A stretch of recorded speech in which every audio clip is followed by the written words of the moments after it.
नमस्कार, यो हो न्यूज 24 टेलिभिजन न्यूज 8 मा स्वागत छ। संस्कृति, पर्यटन तथा नागरिक उड्डयन मन्त्रालयमा पछिल्लो 6 वर्ष यता 6 जना मन्त्री फेरिसकेका छन्। मन्त्री जसरी नै नेपाल वायु सेवा निगमको नेतृत्व पनि फेरिने गरेको छ। मन्त्री फेरिने अनि निगमको नेतृत्व पनि बारम्बार फेरिने, तर निगम भने झनै भित्रै धमिरा लागेर सिद्धिने अवस्था उस्तै। मन्त्रीले आफू अनुकूलको नेतृत्व चाहेका कारण पनि निगममा नेतृत्व फेरबदल भइरहने गरेको छ। हरेक पर्यटन मन्त्री निगमप्रति चासो मात्रै देखाउँदैनन्, आफ्नो रवाफ समेत देखाउने गरेका छन्। यसअघि पर्यटन मन्त्री प्रेम आलीले यस्तै रवाफ देखाएका थिए। आले आफैले निकै प्रशंसा गरेर युवराज अधिकारीलाई निगममा ल्याएका थिए। भलाइपछि उनी आफैले नै अधिकारीलाई गाली बेज्जती गरेर गलहत्याइदिए। अहिले पर्यटन मन्त्री सुदन किराती छन्। मन्त्री किरातीको नजर पनि वायु सेवा निगममा नै छ। उनी पनि निगम सुधार्न भन्दै निकै कसिएका छन्। तर मन्त्री किरातीले भने अरू मन्त्रीहरूले जस्तो कर्मचारीलाई दोष दिइसकेका भने छैनन्। इमानदारीताका साथ काम गर्न कर्मचारीहरूलाई निर्देशन दिने गरेका मन्त्री किरातीले वायु सेवा निगम बिगार्ने मन्त्री नै भएको ठम्म्याएका छन्। वायु सेवा निगमको वार्षिक समीक्षा गोष्ठीमा निकै निर्मम ढङ्गले प्रस्तुत भएका मन्त्री किरातीले निगम खाने खुम्ले किरो त मन्त्री नै पो रहेछ भन्न भ्याए। उनले अहिले आफू इमानदार भएर काम गर्ने प्रतिबद्धता गरिरहेका छन्। यो स्वागत योग्य नै छ। मन्त्रीज्यू, तपाईको खरो अभिव्यक्ति र खरो स्वभाव सम्मानजनक छ, तर त्यसलाई कुरामा मात्रै होइन, व्यवहारमा उतार्न जरुरी छ। साँच्चीकै भित्रै धमिरा लागेर मक्किएको वायु सेवा निगमलाई सुधार्न सक्नुभयो भने तपाईको नाम भने जुगौं जुग रहनेछ। अब न्यूज 8 का हेडलाइन्स। केन्द्रमा बदलिएको सत्ता समीकरणका कारण प्रदेशमा कचिङ्गल कायमै, सङ्घको प्रभावमा गण्डकी र लुम्बिनी सरकार बदलियो। कांग्रेस माओवादी सहितको गठबन्धन सत्तामा जाँदा एमाले प्रतिपक्षी बेन्चमा।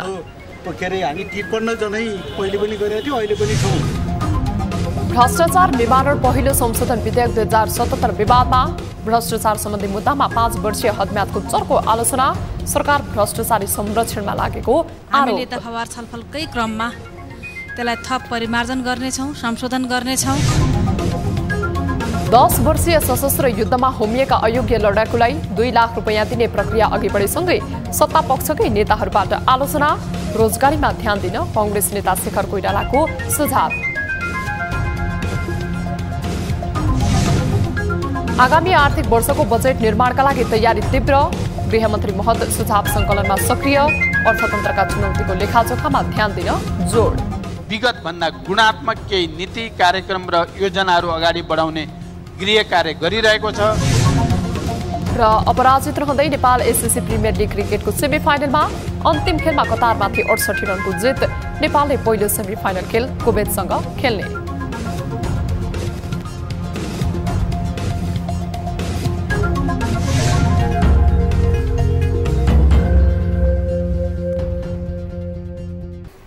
हामी निरन्तर न्युजमा छौं। प्रमुख प्रतिपक्षी दल नेकपा एमाले देशको शान्ति सुरक्षामा देखा परेको चुनौतीको विषयमा सरकारको ध्यानकर्षण गराएको छ।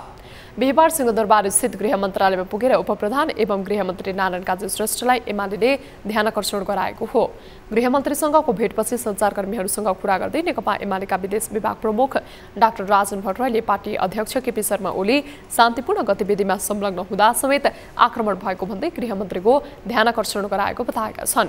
मुलुकको सबैभन्दा ठूलो पार्टीका शीर्ष नेता आफ्नो जिल्लामा जाँदा भएको आक्रमणले देशको शान्ति सुरक्षा कस्तो छ भन्ने स्पष्ट पारेको उनको भनाइ छ।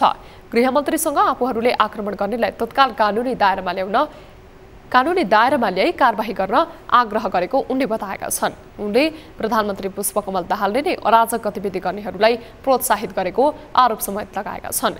प्रदेश नामाकरण कानुनी रूपबाट टुङ्ग्याइसकेको विषयमा प्रधानमन्त्रीले ठिक रहेनछ भन्नु अराजकतालाई प्रश्रय दिनु रहेको उनको जिकिर छ। त्यो त न्यूनतम कुरा हो। बाँकी अरू राज्यमा खोज्ने कुरा त तपसिलका कुरा हुन्। आधुनिक राज्यमा अरू कुरा पनि खोजिन्छ, तर उसले प्राप्त गर्नुपर्ने एउटा न्यूनतम सुरक्षाको कुरा पनि हुँदैन भने यहाँ सरकार छ कि छैन, सरकारले के गर्छ भन्ने कुराका अरू विषयमा के होला। नेता भट्टराईले वैशाख 7 गते दिनदहाडै कपनको सरस्वती नगरमा व्यवसाय गरेर बसेकी निरा आचार्यको हत्या भएको 8 दिन बितिसक्दा समेत दोषी पत्ता नलागेको विषयमा पनि गृहमन्त्रीको ध्यानकर्षण गराइएको जानकारी दिएका छन्। भ्रष्टाचार निवारण पहिलो संशोधन विधेयक 2077 अहिले विवादको घेरामा रहेको छ। यो विधेयक राष्ट्रिय सभाबाट गएको चैत 27 गते पारित भइसकेको छ भने प्रतिनिधि सभामा संशोधन प्रक्रियामा छ। यस विधेयकमा भ्रष्टाचार सम्बन्धी हदम्याद 5 वर्षमा सीमित गर्ने प्रयास गरिएको छ। भ्रष्टाचार सम्बन्धी हदम्याद 5 वर्ष कायम गर्ने व्यवस्थाले भ्रष्टाचारीलाई सहज उन्मुक्ति दिने भन्दै अहिले यसको चर्को विरोध भइरहेको छ। एक रिपोर्ट। भ्रष्टाचार निवारण पहिलो संशोधन विधेयक 2077 वैशाख 12 गते प्रतिनिधि सभा बैठकमा टेबल भयो। बैठकमा प्रधानमन्त्री पुष्पकमल दाहाल प्रचण्डका तर्फबाट सरकारकी प्रवक्ता समेत रहेकी सञ्चार मन्त्री रेखा शर्माले राष्ट्रिय सभाबाट सन्देश सहित प्राप्त भ्रष्टाचार निवारण पहिलो संशोधन विधेयक 2077 माथि विचार गरियोस् भनी प्रस्ताव प्रस्तुत गरेकी थिइन्। यो भित्र रहेका विभिन्न दफामा जो मान्य सदस्यज्यूहरूले कुरा उठाउनु भएको छ ती विषयहरूलाई हामीले दफावार छलफलकै क्रममा त्यसलाई थप परिमार्जन गर्नेछौँ, संशोधन गर्नेछौँ र यस सम्बन्धी ऐनलाई हामी बढीभन्दा बढी बलियो बनाउनेतिर लाग्नेछौँ भन्ने कुरा राख्न चाहन्छु। ऐनलाई बलियो बनाएर भ्रष्टाचार सदाका लागि अन्त्य गर्न सरकार दृढ रहेकाले यो विधेयक प्रस्तुत गरिएको उनले जिकिर गरिन्। उनले विधेयकमाथि सांसदले राखेको जिज्ञासामा जवाफ दिने क्रममा देशले गरेको प्रतिबद्धता र नयाँ शासकीय स्वरूपलाई दृष्टिगत गरी सम्बोधन गर्न नयाँ विधेयक ल्याइएको बताइन्। तर उनले विधेयकले भ्रष्टाचार निवारणमा अहम भूमिका खेल्ने दाबी गरिरहँदा यो विधेयक विवाद र आलोचनाको घेरामा छ। विक्रमसम्म 2076 मा अघि बढेको यो विधेयक लामो समयपछि प्रतिनिधि सभामा आइपुगेको हो। लामो समय थन्किएपछि बल्ल बल्ल सभामा आइपुगेको विधेयक संशोधन प्रक्रियामै रहँदा भ्रष्टाचारीलाई संरक्षण गर्न खोजिएको आरोप छ। भ्रष्टाचार निवारण सम्बन्धी ऐन 2059 मा भ्रष्टाचार गर्नेलाई मृत्युपछि पनि मुद्दा चलाउन सकिने प्रावधान छ। तर यसै प्रावधानलाई संशोधन गरेर भ्रष्टाचार सम्बन्धी मुद्दामा हदम्याद 5 वर्षमा सीमित गर्ने प्रयास गरिदा सरकारले भ्रष्टाचारीलाई संरक्षण गर्न खोजेको भनी विरोधका आवाजहरू उठ्न थालेका हुन्। ऐनको पहिलो संशोधन विधेयक 2077 मा गरिएको यो संशोधित व्यवस्था पूर्णतया संशोधनीय रहेको जानकारहरूको मत छ। भ्रष्टाचार मुद्दामा हदम्यादले भ्रष्टाचारलाई दुरुत्साहन र भ्रष्टाचारीलाई उन्मुक्ति मिल्ने सुशासन सम्बन्धी अध्यताको जिकिर छ। राजनैतिक वृत्तमा मात्र होइन, आर्थिक क्षेत्रका जानकारहरूले समेत भ्रष्टाचार मुद्दामा हदम्यादले भ्रष्टाचार थप मौलाउने टिप्पणी गरेका छन्। यसै पनि नेपालमा पछिल्ला 10 वर्ष यताको तथ्याङ्क हेर्ने हो भने भ्रष्टाचारको स्थिति व्यापक छ भन्ने तथ्यहरू विभिन्न अध्ययन प्रतिवेदनले सार्वजनिक गरेका छन्। मुलुकमा भ्रष्टाचार नियन्त्रण गर्न संवैधानिक रूपमा गठित निकाय अख्तियार दुरुपयोग अनुसन्धान आयोगको कार्य सम्पादन प्रतिवेदनलाई हेर्दा समेत यसको पुष्टि हुन्छ। भ्रष्टाचार विरुद्ध काम गर्ने अन्तर्राष्ट्रिय संस्था ट्रान्सपरेन्सी इन्टरनेसनलको भ्रष्टाचार अवधारणा सूचकाङ्क 2022 अनुसार नेपाल 34 अङ्कका साथ 110औं देशमा हुनुले पनि मुलुकमा भ्रष्टाचार कति व्याप्त छ भन्ने पुष्टि गर्छ। मुलुकमा भ्रष्टाचारको ग्राफ यस्तो उच्च नकारात्मक तर्फ गएका बेला भ्रष्टाचार सम्बन्धी मुद्दामा 5 वर्षीय हदम्याद कायम हुँदा यसले झन् डरलाग्दो रूप लिने भनी चिन्ताहरू व्यक्त हुन थालेका छन्। न्यूज 24 टेलिभिजनका लागि राजनीतिक ब्युरो। गत फागुन 12 गते राष्ट्रपति निर्वाचन हुनुअघि केन्द्रमा बदलिएको सत्ता समीकरणको प्रभावकै कारण गण्डकी र लुम्बिनीले नयाँ सरकार पाएको छ। केन्द्रको समीकरण अनुसार नै दलहरूले सरकारको समर्थन छोडेपछि दुवै प्रदेश सरकारबाट एमाले प्रमुख प्रतिपक्षी बनेको छ भने कांग्रेस माओवादी सहित गठबन्धनले दुवै प्रदेशको सरकार सञ्चालन गर्ने भएका छन्। एक रिपोर्ट।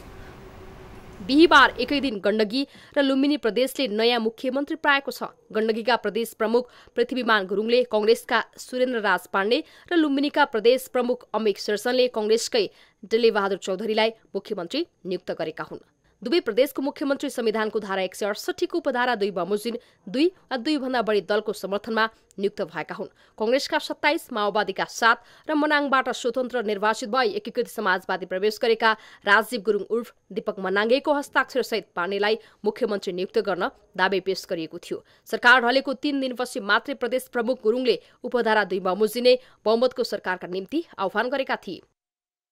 पूर्ण रूपमा चाहिँ प्रदेशको चाहिँ आर्थिक गतिलाई अगाडि बढाउनु, सम्पूर्ण चाहिँ औद्योगिक विकास र पर्यटन क्षेत्रलाई चाहिँ गतिशील बनाउनु र सबैको उत्साहलाई चाहिँ समेटेर तपाईँहरूले चाहिँ नेतृत्व गरेर यो चाहिँ समग्र दायित्व पुरा गर्नुहुन्छ भन्ने मैले चाहिँ अपेक्षा राखेको छु। गत मङ्सिर 4 मा सम्पन्न निर्वाचनपछि दोस्रो पटक सरकार बनेको छ। संघ सरकारको सत्ता समीकरण फेरिएसँगै नेकपा माओवादीका भौतिक पूर्वाधार मन्त्री हरिबहादुर चुमाल र पर्यटन मन्त्री रेशम जुगजालीले राजीनामा दिँदै चैत 10 गते समर्थन फिर्ता लिएपछि एमालेका नेता खगराज अधिकारी नेतृत्वको सरकार अल्पमतमा परेको थियो। मुख्यमन्त्री नियुक्ति भएसँगै पाण्डेले गठबन्धनका 3 दलबाट मन्त्रीहरू नियुक्त गर्ने प्रयास आफ्नो रहने प्रतिबद्धता जनाएका छन्। साथै उनले मन्त्रीमण्डल 7 सदस्य हुने पनि जानकारी दिए। अन्य कुराहरू त विकास निर्माणका अगाडि बढ्ने योजनाहरू त स्वाभाविक रूपमा अगाडि नै बढ्छ र विशेष गरेर हाम्रो ध्यान चाहिँ नै कृषिमा आधारित साना उद्योगहरू हुन्छन् अथवा कृषिमा आधारित भएर स्वरोजगार कसरी सिर्जना गर्न सकिन्छ र त्यसलाई गभर्मेन्टको तर्फबाट के सब्सिडी दिँदाखेरि अहिले तपाईँहरूलाई थाहा छ कि जमिनहरू छन्, बाजा छन्, घरहरू छन्, भित्री छन्, तर धेरै युवाहरू चाहिँ विदेश पलायन भइरहेको भएको छ। उता लुम्बिनी प्रदेशको मुख्यमन्त्रीमा नेपाली कांग्रेस संसदीय दलका नेता दिल्ली बहादुर चौधरी नियुक्त भएका छन्। माओवादी केन्द्रसहित 8 दलीय गठबन्धनका 53 जना सांसदको हस्ताक्षरसहित चौधरीले संविधानको धारा 168 को उपधारा 2 बमोजिम मुख्यमन्त्रीमा दाबी पेश गरेका थिए। नेता चौधरीले तेस्रो पटक मुख्यमन्त्रीमा दाबी पेश गरेका थिए। एमालेका लीलागिरी अल्पमतमा परेसँगै गठबन्धनले सरकार गठनका लागि प्रदेश प्रमुख समक्ष दाबी पेश गरेको थियो। दाबी चाहिँ हाम्रो तपाईहरुलाई पनि थाहा भयो होला, हामी बहुमतमा छौँ है भनेर प्रदेश प्रमुखलाई जानकारी गराएको थियौँ। हामीले दोस्रो दाबीमा हामीले त्यो सिद्ध गर्यौँ। दाबी चाहिँ हाम्रो के अरे हामी 53 जनै पहिले पनि गरेका थियौँ, अहिले पनि छौँ, यथावतै छौँ भनेर आज चाहिँ हामी मुख्यमन्त्री हुनको लागि दाबी गर्छौँ। यससँगै चौधरी लुम्बिनी प्रदेशका चौथो मुख्यमन्त्री बनेका छन्। यसअघि प्रदेशको मन्त्री भएर काम गरिसकेका चौधरीलाई मुख्यमन्त्रीमा लुम्बिनी प्रदेशका 8 दलका 52 र 1 जना स्वतन्त्र सांसदको समर्थन छ। नेपाली कांग्रेसका 27, माओवादी केन्द्रका 10, नागरिक उन्मुक्ति पार्टीका 4, जनमत पार्टीका 3, जनता समाजवादी पार्टीका 3, लोकतान्त्रिक समाजवादी पार्टीका 3, राष्ट्रिय जनमोर्चा, नेकपा एकीकृत समाजवादी र स्वतन्त्र 1-1 जना गरी 53 जना सांसदको समर्थन चौधरीलाई रहेको छ। न्यूज 24 टेलिभिजनका लागि पोखराबाट टिभी जर्नलिस्ट ऋषि बराल र बुटुवलबाट विमल छेत्रीको रिपोर्ट। 10 वर्षीय सशस्त्र युद्धमा होमिएका तर अयोग्य ठहरिएका लडाकुलाई राहत दिन सरकारले कार्यविधि नै तयार पारेको छ। गृह मन्त्रालयले अयोग्य लडाकुलाई 2 लाख रुपैयाँ दिने सम्बन्धी कार्यविधि तयार पारी आवश्यक प्रक्रिया अघि बढाइरहेछ। तर सरकारले अयोग्य लडाकुलाई 2 लाख रुपैयाँ दिने भनी गरेको निर्णय अहिले विवादमा तानिएको छ। एक रिपोर्ट। सरकारले माओवादीका अयोग्य लडाकुलाई राहत दिन कार्यविधि नै तयार पारेका बेला यो विषयमाथि आलोचनाका स्वरहरू बढ्न थालेका छन्। गत चैत 6 गते मन्त्री परिषदले कार्यविधि बनाउने निर्णय गरेको थियो। सोही अनुसार हाल काम अघि बढिरहेको छ। कार्यविधिमा यस आर्थिक वर्ष 2079-80 को बजेटमा शान्ति प्रक्रियाका बाँकी कामका लागि भनेर 1 अर्ब 40 लाख रुपैयाँ विनियोजन भएको उल्लेख गरिएको छ। United Nations Mission in Nepal अनमिनको प्रमाणीकरण प्रतिवेदनमा भएका अयोग्य लडाकुको नाम, उपनाम तथा अन्य विवरण र बहिर्गमित जनमुक्ति सेना नेपालले उपलब्ध गराएको विवरणलाई संयुक्त रूपमा जिल्ला अनुसार छुट्याएर जिल्ला प्रशासन कार्यालयमा पठाउन भनिएको छ। ती विवरण लिएर सो घोषणा, सिफारिस पत्र र नागरिकता प्रमाणपत्र अनुसार लडाकुको नाम, थर, ठेगाना समेतका आधारमा अयोग्य लडाकु हो भनेर पछिसम्म फरक नपर्ने गरी प्रशासनले मन्त्रालयमा सिफारिस गर्नुपर्नेछ। यस प्रक्रियाको सहजीकरणका लागि बहिर्गमित जनमुक्ति सेनाको प्रतिनिधि समेत रहेको कार्यदल समेत गठन गर्न सकिने कार्यविधिमा उल्लेख गरिएको छ। अर्थ मन्त्रालयबाट रकम निकासा भएपछि गृह मन्त्रालयले सम्बन्धित जिल्ला प्रशासन कार्यालयमा पठाउने भनिएको छ। प्रशासन कार्यालय मार्फत नै उक्त रकम अयोग्य लडाकुलाई उपलब्ध गराउने कार्यविधिमा उल्लेख गरिएको छ। सरकारले यसरी कार्यविधि बनाएर सरकारी ढुकुटीबाट अरबौं रुपैयाँ निकासा गर्ने योजना बनाएपछि अहिले यस योजनाको विरोध हुन थालेको छ। अयोग्य लडाकुलाई 2 लाख दिनु वैज्ञानिक व्यवस्थापन होइन भन्दै चर्चा भइरहेको अवस्था छ। सत्ता गठबन्धन दलकै नेताहरू समेत सरकारले गरेको यस निर्णयको विरोध गरिरहेका छन्। बुधबार मात्रै सत्ता गठबन्धनको प्रमुख दलका नेता डाक्टर शेखर कोइरालाले सरकारले अयोग्य लडाकुलाई 2 लाख रुपैयाँ दिनु उचित नभएको अभिव्यक्ति दिएका छन्। उनले अब अयोग्य लडाकुको वैज्ञानिक व्यवस्थापनका लागि रोजगारी प्रदानमा ध्यान दिनुपर्ने सुझाव दिएका छन्। यता प्रमुख प्रतिपक्षी दल नेकपा एमालेका नेताहरूले समेत सरकारको यो निर्णय वैज्ञानिक नभएको भन्दै आलोचना गरिरहेका छन्। अन्य दलका नेताहरूले पनि प्रभावकारी व्यवस्थापनमा ध्यान दिए उपयुक्त हुने भन्दै अहिलेको निर्णयको आलोचना गरिरहेका छन्। हुन त अयोग्य लडाकुका विषयमा आलोचना मात्र होइन, केहीले सरकारको 2 लाख राहतले समेत उनीहरूलाई ठूलो सहयोग पुग्ने भनी प्रशंसा समेत गरिरहेका छन्। न्यूज 24 टेलिभिजनका लागि राजनीतिक ब्युरो। हामी निरन्तर न्यूजमा छौं। गत 11 गते काठमाडौँ महानगरले खोला किनारामा रहेका सुकुम्बासी बस्ती खाली गर्न सूचना जारी गरेको थियो। यो सूचना उपर महानगर विरुद्ध रिट दर्ता भयो। त्यस रिट उपरको सुनवाईबाट काठमाडौँ महानगरपालिकालाई नदी किनाराका बस्ती हटाउन बाटो खुलेको छ। काठमाडौँ महानगरपालिकाले जारी गरेको सूचना कार्यान्वयन नगर्न माग गरिएको रिटमा उच्च अदालत पाटनले अन्तरिम आदेश दिन अस्वीकार गरेसँगै महानगरलाई अनाधिकृत रूपमा रहेका बस्ती हटाउन बाटो खुलेको हो। अदालतको यो आदेशले काठमाडौँका मेयर बालेन्द्र शाहलाई राहत मिलेको छ। एक रिपोर्ट। बुधबार न्यायाधीश राज्यलक्ष्मी वज्राचार्य र नारायण प्रसाद पौडेलको इजलासले काठमाडौँ महानगरपालिकाले जारी गरेको सूचना कार्यान्वयन नगर्न माग गरिएको रिटमा उच्चले अन्तरिम आदेश दिन अस्वीकार गर्यो। योसँगै काठमाडौँ महानगरपालिकाका मेयर बालेनलाई नदी किनारमा अनधिकृत रूपमा बसेको बस्ती हटाउन बाटो खुलेको छ। जानुका पोखरेल लगायतले महानगरको सूचना कार्यान्वयन नगर्न आदेश माग्दै दिएको रिटमा यसअघि एकल इजलासले अल्पकालीन अन्तरिम आदेश दिएको थियो। यसअघि दिएको अल्पकालीन आदेश बदर गर्दै अन्तरिम आदेश नहुने इजलासले उल्लेख गरेको अदालतका रजिस्ट्रार ठगिन्द्र कट्टले बताए। यो आदेशले बालेनलाई राहत मिले पनि चुनौतीले भने छाडेको छैन। बस्तीका नागरिकलाई विकल्प दिनुपर्ने चुनौती उनी सामु छ, किनकि आदेशमा बस्तीका नागरिकलाई विकल्पको व्यवस्थापन गर्नुपर्ने उल्लेख छ। हुन त महानगरपालिकाका मेयर बालेनलाई चुनौती थपिएको यो पहिलो घटना होइन। यसअघि उनले नदी किनारका बस्ती हटाउन पटक पटक अनेकन चुनौतीको सामना गरेका छन्। अब भने उनी चुनौतीका बीच रहे पनि अदालती झन्झटबाट तत्काललाई मुक्त हुने स्थिति बनेको छ। केन्द्र सरकारको असहयोग भएको लगाएको आरोप लगाउँदै आक्रोशमा रहेका बालेनलाई अबका दिन सहज होलान् भन्ने अपेक्षा गरिए पनि स्थिति अझै परिपक्व भइसकेको भने छैन।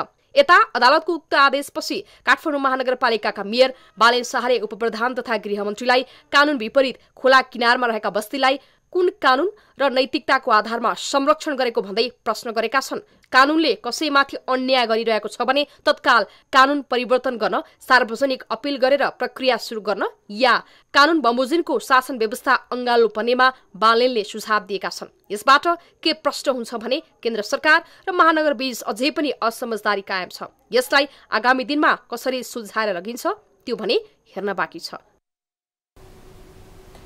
केही समय अघि विश्वमै सबैभन्दा बढी प्रदूषित सहर बनेको काठमाडौँमा सामान्य वर्षाका कारण केही सुधार आएको छ। देशैभरको वन डढेलोका कारण काठमाडौँ लगायत देशैभर प्रदूषण नै बढेको थियो। काठमाडौँ उपत्यका लगायत स्थानको वायुको स्थिति खस्कदो अवस्थामा छ, जसका कारण मानव स्वास्थ्यमा प्रतिकूल असर परिरहेको छ। वायु प्रदूषणले सामान्य रुगाखोकी, श्वास प्रश्वासको समस्या मात्रै नभएर क्यान्सर र मस्तिष्क घात जस्ता दीर्घ रोगको जोखिम समेत बढाएको छ। एक रिपोर्ट। केही साता अघि काठमाडौँ उपत्यकाको वायुको अवस्था यतिसम्म खस्कियो कि संसारकै सबैभन्दा बढी प्रदूषित सहरको सूचीमा पर्न गयो। सामान्य वर्षपछि सामान्य सुधार आयो, तर अहिले पनि काठमाडौँको वायुको अवस्था हेर्ने हो भने स्वस्थकर देखिँदैन। WHO को मापदण्ड अनुसार हावामा PM 2.5 को मात्रा 10 माइक्रोग्राम प्रति मिटर क्युब भन्दा बढी हुनु हुँदैन। तर हाम्रो हावाको गुणस्तर हेर्ने हो भने विश्व स्वास्थ्य संगठनको मापदण्ड भन्दा 8 गुणा भन्दा बढी हानिकारक कार्बन समेत फेला परेका छन्। वायुको स्तर बिग्रदा यसले मानव स्वास्थ्यमा प्रत्यक्ष असरदेखि दीर्घकालीन असर समेत पार्ने गर्दछ। पछिल्लो समय छाती दुख्ने, नाक सुक्खा हुने जस्ता सामान्यदेखि दीर्घकालीन रोगका बिरामी बढ्दै गएको चिकित्सक बताउँछन्। विशेष गरेर श्वास प्रश्वास मलाई चाहिँ सासै लिन गाह्रो भयो, एकदमै मलाई खोकी लाग्यो, नाकै बन्द भयो, जिउ नै चिलाउन थाल्यो, म त सासै फेर्न सक्दैन, नाकै बन्द भयो भनेर यसरी चाहिँ रोगीहरू हत्तै बढेको चाहिँ हो।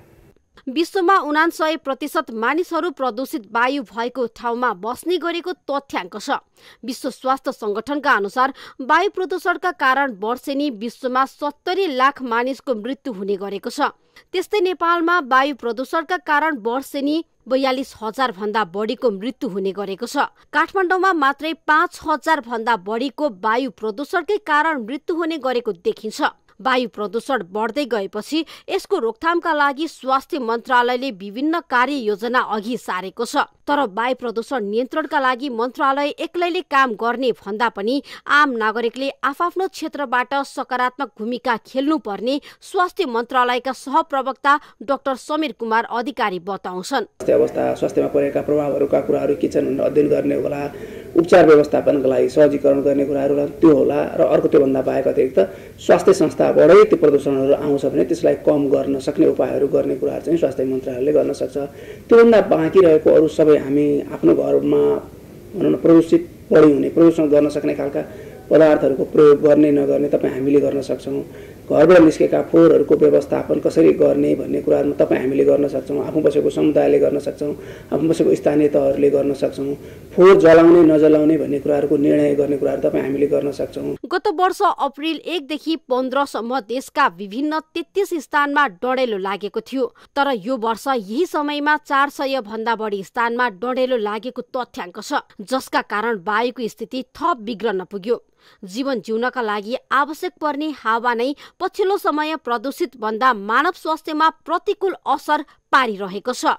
न्यूज 24 टेलिभिजनका लागि क्यामेरामा महेश्वर केसीको साथमा टिभी जर्नलिस्ट त्रिगुडा भट्टराई बस्नेत, काठमाडौँ। न्यूजहरू अझै बाँकी छन्, अब पालो ब्रेकको। हामी निरन्तर न्यूजमा छौं। नेपालमा पछिल्लो 24 घण्टामा कोरोना संक्रमितको 1 जनाको मृत्यु भएको छ।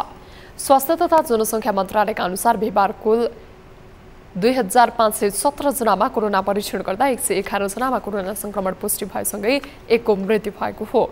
देशभरिका विभिन्न प्रयोगशालामा कुल 2517 परीक्षण गर्दा 111 जनामा संक्रमण पुष्टि भएको हो। 1040 जनाको PCR परीक्षण र 1477 जनाको एन्टिजेन विधिबाट परीक्षण गर्दा 111 जनामा संक्रमण देखिएको हो। मन्त्रालयका अनुसार हाल कोरोना सक्रिय संक्रमितको संख्या 378 रहेको छ। बागमती प्रदेशको राजधानी हेटौडा भौगोलिक विकटताले पिल्सिएको छ। सबै ठाउँहरूमा समान विकास पुग्न सकेको छैन। उपमहानगरपालिकाकै केही वडाहरू यस्ता छन् जहाँ साना साना बालबालिकाहरू घण्टौं हिँडेर विद्यालय जानुपर्ने बाध्यता छ। घण्टौं हिँडेर थकित भएका उनीहरू जस्ताले बारेको तातो कक्षामा बसेर पढ्न बाध्य छन्। एक रिपोर्ट। हेटौडा उपमहानगरपालिका 15 नम्बर ओडामा पनि बाँसघारी सिप्लेटी भन्ने स्थान निकै विकट छ। हेटौडा बजारबाट त्यहाँ पुग्न आधा घण्टा गाडीको यात्रापछि खोलै खोलाको बाटो लगभग 3 घण्टा पैदल हिँड्नुपर्छ। भौगोलिक हिसाबले विकट रहेको त्यहाँका बालबालिकालाई सिप्लेटीमा रहेको विश्वज्योति आधारभूत विद्यालयसम्म आइपुग्न घण्टौं हिँड्नुपर्ने बाध्यता त छँदैछ। त्यसमाथि पनि वैशाखको चर्को घाममा जस्ताले बारेर बनाइएको कक्षा कोठा तातिँदा बस्दै नसक्ने अवस्थामा पुग्छन्। जस्तो तातिरहेछ, यहाँ धेरै गर्मी भइरहेछ, दिउँसो हुँदा धेरै गर्मी हुन्छ। यहाँ चाहिँ स्कुल चाहिन्छ। दिउँसो धेरै गर्मी छ अनि कक्षा कोठा पनि सानो छ, कोचेर बस्नुपर्छ, हामीलाई धेरै समस्या छ। विद्यालयमा कक्षा कोठाको अभाव हुँदा तत्कालको समस्या टार्न जस्ताले बारेर कक्षा कोठा बनाइएको विद्यालय प्रशासनको भनाइ छ। दिउँसोको चर्को घामले जस्ता तातिएर विद्यार्थीहरू बस्नै नसक्ने अवस्थामा हुँदा कक्षा 4 र 5 का विद्यार्थीलाई एकै ठाउँमा राखेर समेत पढाउने गरिएको छ। विद्यार्थीका लागि भवन अभाव हुँदा समस्या भइरहेको प्रधानाध्यापक प्रमोद प्रसाद चौधरी बताउँछन्। यो चाहिँ जस्ताको भवनमा खुल्ला रूपमा बसेर चाहिँ गर्मीको बेला एकदम यो जस्ता तातेर बस्नै नसक्ने अवस्था भइसकेको छ बच्चाहरूलाई। म चाहिँ वडा अध्यक्षजीसँग पनि के रिक्वेस्ट गर्न चाहन्छु कि यो चाहिँ भवन जुन शिलान्यास गर्नुभयो एकदम चाँडोभन्दा चाँडो बनाइदिनुहुन्छ भन्ने म चाहिँ विश्वस्त छु। साना कक्षा कोठामा बालबालिका खचाखच बसेर पढ्न बाध्य छन् भने कक्षा कोठा नपुगेर जस्ताको टहरामा पढ्ने कक्षा 4 का बालबालिकाका लागि घाम पानी हावाहुरी सबैको चिन्ता छ। हामीलाई आवश्यकता छन्, यो 8 मध्येबाट केही गरिन्छ। अरू ठाउँ छैनन्, ठाउँ त छन्, यहाँको अवस्था यही हो, भिर्न अवस्था। अब छन् ठाउँ त छ त, सक्नेले जापान जर्मन पढाइरहेका छन्। हाम्रो यहाँको यो अवस्था छैनन्। यहाँबाट 8 पास भइसकेपछि उपाय छैन, कहाँ पढाउनु त। प्रदेश राजधानी समेत रहेको उपमहानगरपालिकाभित्रको यो विद्यालयको स्तरोन्नतिका लागि वडा कार्यालयले पहल थालिसकेको स्थानीय जनप्रतिनिधिहरू बताउँछन्। 4 कोठी भवनको शिलान्यास भइसकेकाले अब जस्ताको टहराबाट छुटकारा मिल्ने स्थानीय जनप्रतिनिधिहरूको दाबी छ। हामी यो वर्षमा हामी 4 कोठी भवन निर्माण गरिरहेका छौँ। हाम्रो कार्यकालभित्रमा हामी 5 वर्षीय कार्यकालभित्रमा सबै ऋण मुक्त गरेर त्यहाँको बालबालिका जसरी यो सदरमुकाममा पढाउने विद्यार्थी पढ्ने विद्यार्थी जसो जुन हैसियतमा पढिरहनु भएको छ त्यो र यो दुवै एउटै खालको एउटा दूरी कायम नगरिकन सेम हैसियत बनाउने हाम्रो योजनामा छौँ। गाउँमै एउटा मात्रै रहेको यस विद्यालय भौगोलिक विकटताका कारण 2 ठाउँबाट अध्ययन अध्यापन गराउँदै आइएको छ। गाउँको बाँसघारी भन्ने ठाउँमा कक्षा 5 सम्म अध्ययन गराइन्छ भने सोही विद्यालय प्रशासनले चिप्लेटीमा कक्षा 8 सम्म अध्ययन गराउने गरेको छ। न्यूज 24 टेलिभिजनका लागि क्यामेरामा वासुदेव विष्टको साथमा मकवानपुरबाट टिभी जर्नलिस्ट सुनिता विष्टको रिपोर्ट। हामी निरन्तर न्यूजमा छौं। गत वैशाख 11 गतिबाट सुरु भएको रातो मच्छिन्द्रनाथको रथ यात्रा बिहिबार पनि सम्पन्न भएको छ। 2 महिनासम्म चल्ने जात्राको पहिलो दिन पुल्चोकबाट मच्छिन्द्रनाथको रथ तानेर गाबहाल पुर्याइएको थियो भने बिहिबार रथ गाबहालबाट मङ्गलबजार पुर्याइएको छ। यस वर्षको रातो मच्छिन्द्रनाथको जात्रा सुरु भइसकेको छ। गत वैशाख 11 गते पहिलो दिन रथ तानेको थियो भने आज गाबालबाट दोस्रो दिन रथ तान्न लागेको छ। 12 वर्षसम्म पानी नपर्दा त्यो बेलाको नेपालले 1600 वर्ष अघि भोग्नु परेको अनिष्टको नाशक बनेका थिए रातो मच्छिन्द्रनाथ। अनिकाल अनि प्यासको हरण गराइदिएर वर्षा र सहकालका देवता बनेका रातो मच्छिन्द्रनाथको सम्मानमा त्यति बेला निकालिएको जात्रामा अझै पनि यो नेपालवासी रमाउँदै आएका छन्।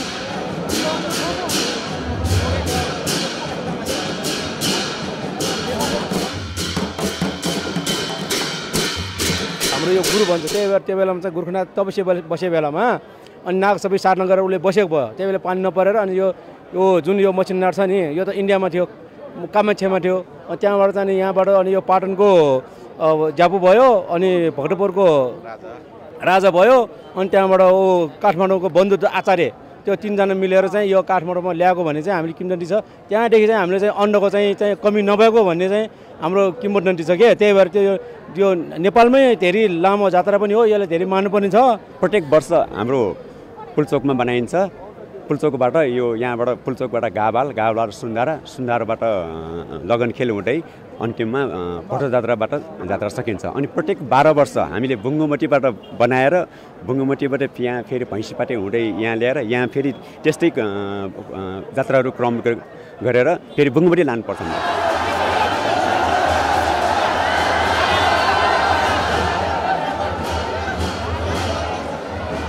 नेपालको सबैभन्दा पुरानो र लामो जात्रा मानिने रातो मच्छिन्द्रनाथको रथ यात्रा हिन्दू र बौद्ध धर्मावलम्बीको सम्बन्धको सेतु पनि हो। वैशाख महिनाको शुक्ल पक्ष प्रतिपदाबाट सुरु भएर असार शुक्ल चौथीसम्म मनाइने यो जात्राले पाटन र भारतको आसामलाई मात्र जोडेको छैन, विश्वमा नै सबैभन्दा पुरानो जात्राको रूपमा आफ्नो ख्याति बनाएको छ।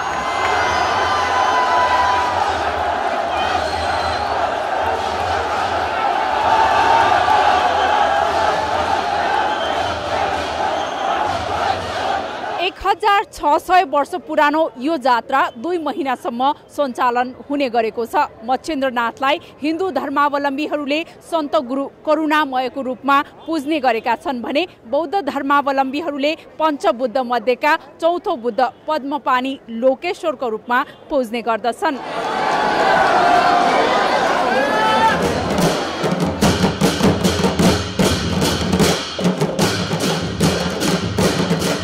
वर्षा र सहकालका देवताको रूपमा पुजिने रातो मच्छिन्द्रनाथको वैशाख शुक्ल प्रतिपदामा रथारोहण भई अक्षय तृतीयाका दिन गौदान सहितको शान्ति स्वस्ति पश्चात ललितपुरको पुल्चोकबाट मच्छिन्द्रनाथको रथयात्रा प्रारम्भ गर्ने प्रचलन छ। यसरी रथयात्रा प्रारम्भ भएपछि नगरका विभिन्न ठाउँहरू पुल्चोक, गाबाहाल, सुन्धारा, लगनखेल हुँदै जावलाखेलमा लगेर भोटो देखाई असार शुक्ल चौथीका दिन यो जात्रा समापन गर्ने प्रचलन छ।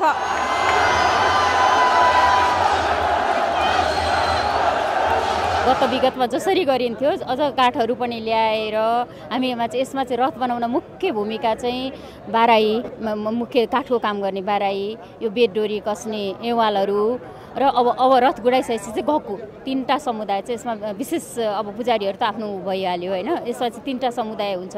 विगतदेखि नै हाम्रो जात्रा त भव्य र सभ्य नै थियो, आगामी दिनमा पनि हुन्छ होइन। यसमा महानगरपालिका, सिडिओ कार्यालय, एसएसबी कार्यालय अनि हाम्रो 21 जातीय समूहहरू छन्, समाजहरू। त्यो समाजमध्ये जब समाजले पनि महत्त्वपूर्ण भूमिका खेलिराख्नु भएको छ। सँगसँगै अरू क्लबहरू, संस्थाहरू सबैलाई हामीले व्यवस्थित ढङ्गले नै परिचालन गरिरहेको अवस्था छ।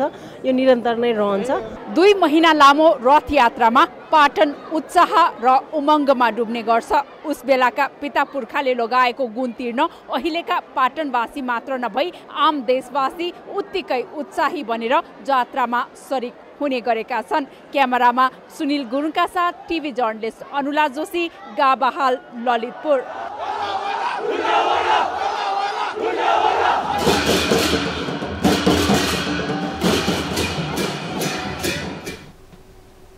अब बिजनेस न्यूज।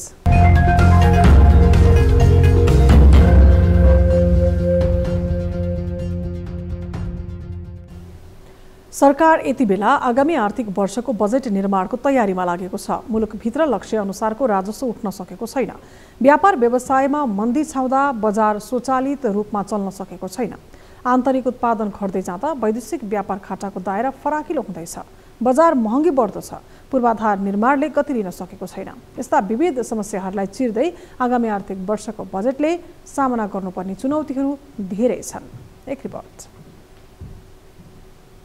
अहिले सरकारले आगामी आर्थिक वर्ष 2080-81 को बजेट बनाउने तयारीमा जुटेको छ। सरकारलाई एकातिर स्रोत व्यवस्थापनमा समस्या छ भने अर्कोतर्फ विनियोजित विकास बजेटको 40% भन्दा बढी खर्च गर्न नसक्ने समस्याबाट सधैँ ग्रसित छ। सरकारले आगामी बजेट मार्फत अहिले व्यवसायलाई दिँदै आएको कर छुटलाई हटाउँदै राजस्व परिचालनलाई व्यवस्थित गर्नुपर्ने हुन्छ। यस्तै सरकारले जथाभावी खर्च गर्ने र अनुदान दिने परम्परालाई हटाउन सक्नुपर्छ। वैदेशिक सहायता परिचालनलाई व्यवस्थित गर्दै लगानी भित्राउन पहल गर्नुपर्ने देखिन्छ। पुँजीगत खर्च बढाउने चुनौतीहरू पनि आगामी बजेटले सामना गर्नुपर्ने देखिन्छ।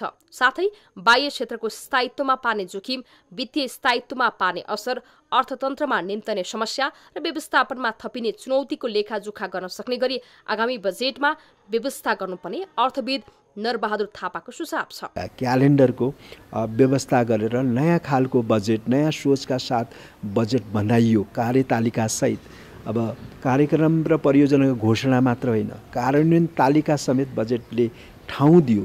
ती कुराहरू भयो भने बजेट अघिल्ला वर्षहरूभन्दा फरक पनि हुन सक्छ र बजेटको प्रभावकारिता पनि बढ्छ जस्तो मलाई लाग्छ। नेपालमा बजेट कार्यान्वयनमा देखिने आर्थिक र प्रशासनिक झमेला आर्थिक वर्षको अन्त्यतिर बजेट रकमान्तरण गरी राजनैतिक पहुँचको भरमा आफ्नो निर्वाचन क्षेत्रतिर रकम परिचालन गर्ने जस्ता कार्य हुँदै आएको छ। यसले ठूलो मात्रामा आर्थिक अनियमितता र अपारदर्शिता चलिरहेको विभिन्न तथ्याङ्कहरूले समेत उल्लेख गरेका छन्। यद्यपि आगामी आर्थिक वर्षको बजेट निकै प्रभावकारी र अहिलेसम्मकै फरक किसिमको ल्याउने प्रधानमन्त्रीको दाबी छ। परम्परागत सोच, नीति कार्यक्रम र बजेटबाट देशको समृद्धि सम्भव छैन भन्ने कुरामा सरकार स्पष्ट भएको छ।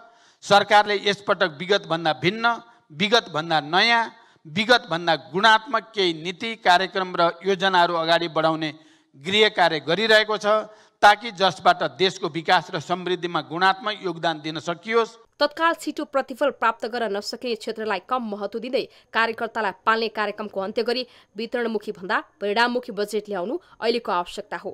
आर्थिक अनुशासन र पारदर्शिता कायम गर्दै सबै चुनौतीलाई चिर्न आगामी बजेट प्रभावकारी हुनुपर्ने देखिन्छ। सरकारले बजेटको निर्माण गर्दा अघिल्लो आर्थिक वर्षको प्रक्षेपित बजेटको आधारमा नभएर वास्तविक खर्चको आधारमा तय गर्न सके बजेट वास्तविक अनुमान, सन्तुलित र यथार्थपरक हुने जानकारहरू बताउँछन्। न्यूज 24 टेलिभिजनको लागि क्यामेरामा कान्छा डङ्गोलको साथमा टिभी जर्नलिस्ट गणेशमान बसेल, काठमाडौँ। न्यूजहरू अझै बाँकी छन्, अब पालो ब्रेकको।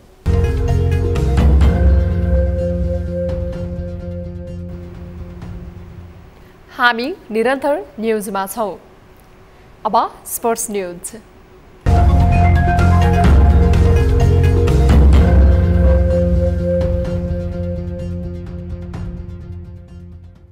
एससीसी प्रिमियर कप अन्तर्गत समूह चरणको अन्तिम खेलमा नेपालले कतार विरुद्ध शानदार जित हासिल गरेको छ।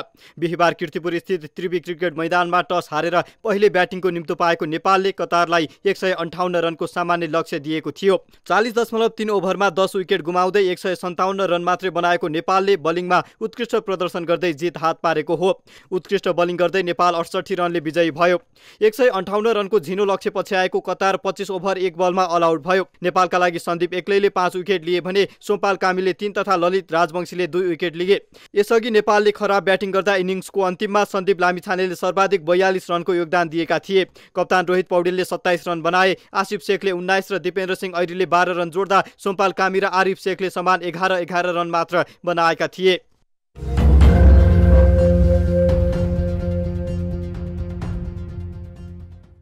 नेपालमा जारी एससीसी मेन्स प्रिमियर कपको सेमिफाइनल समीकरण पूरा भएको छ। मुलपानी क्रिकेट मैदानमा सम्पन्न खेलमा कुवेतले हङकङलाई पराजित गरेसँगै प्रिमियर कपको सेमिफाइनल समीकरण पूरा भएको हो। शनिबार हुने सेमिफाइनलमा नेपालले समूह बी को उपविजेता बनेको कुवेतसँग खेल्नेछ। दोस्रो सेमिफाइनलमा भने ओमान र यूएई आम्ने सामने हुनेछन्। बिहीबारको खेलमा कुवेतले दिएको 273 रनको लक्ष्य पछ्याएको हङकङ 50 ओभरमा 242 रनमा समेटिएको थियो। बिहीबार नै त्रिवी क्रिकेट मैदानमा सम्पन्न खेलमा कतारलाई 68 रनले पराजित गर्दै नेपाल समूह ए को विजेता बनेको छ।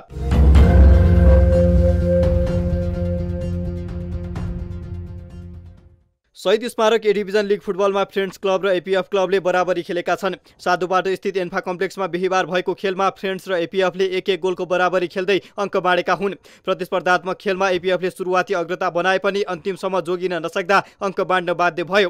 खेलको 27औं मिनेटमा प्रदीप लामाले गोल गर्दै एपीएफलाई सुरुवाती अग्रता दिलाएका थिए। पहिलो हाफमा 1-0 ले पछाडि रहेको फ्रेन्ड्सका लागि खेलको 52औं मिनेटमा राफिक अमिनुले गोल गरेका थिए। बराबरीसँगै एपीएफ 13 खेलमा 18 अङ्क जोडेर तालिकाको 6औं स्थानमा रहेको छ।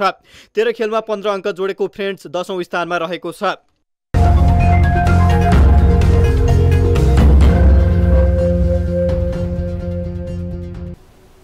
हामी निरन्तर न्यूजमा छौं। अब वेदर अपडेट।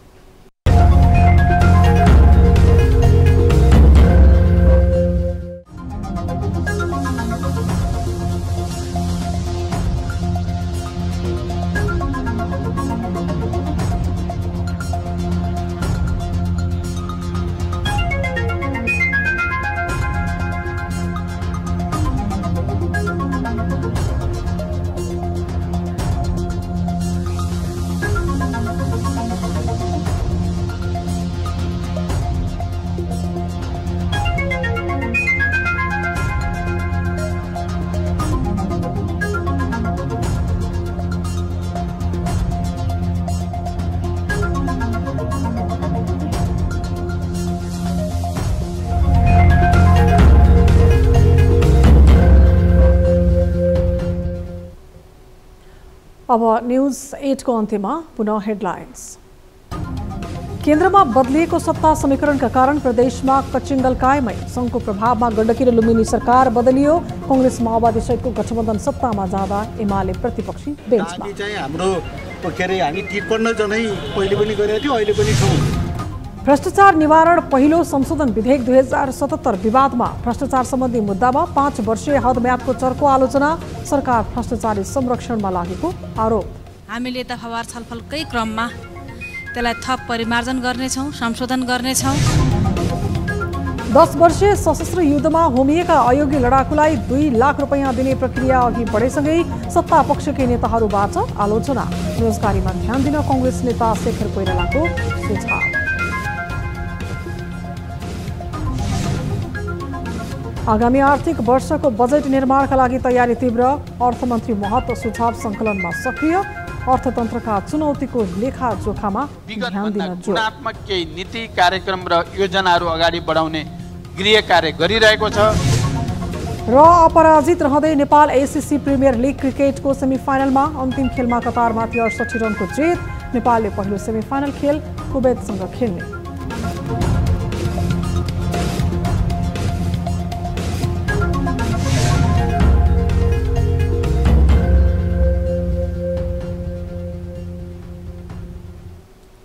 न्यूज 8 अहिलेलाई यति नै। जाँदा जाँदै ताली र गालीका लागि हामीले सोधेको प्रश्नको अन्तिम नतिजा, यसपछि प्रसारण हुने कार्यक्रम सीधा कुरा जनतासँगमा हेर्न नभुल्नुहोला। थप न्युजका लागि हाम्रो वेबसाइट www.news24nepal.com हेर्नुहोला। साथै हामीलाई फेसबुक, ट्विटर र युट्युबमा पनि फलो गर्न सक्नुहुनेछ। यस्तै मोबाइल, इमेल र भाइबरबाट न्युज24 को हेल्प डेस्कमा केही समस्या र गुनासा छन् भने सम्पर्क गर्न सक्नुहुनेछ। अहिलेलाई बिदा दिनुहोस्।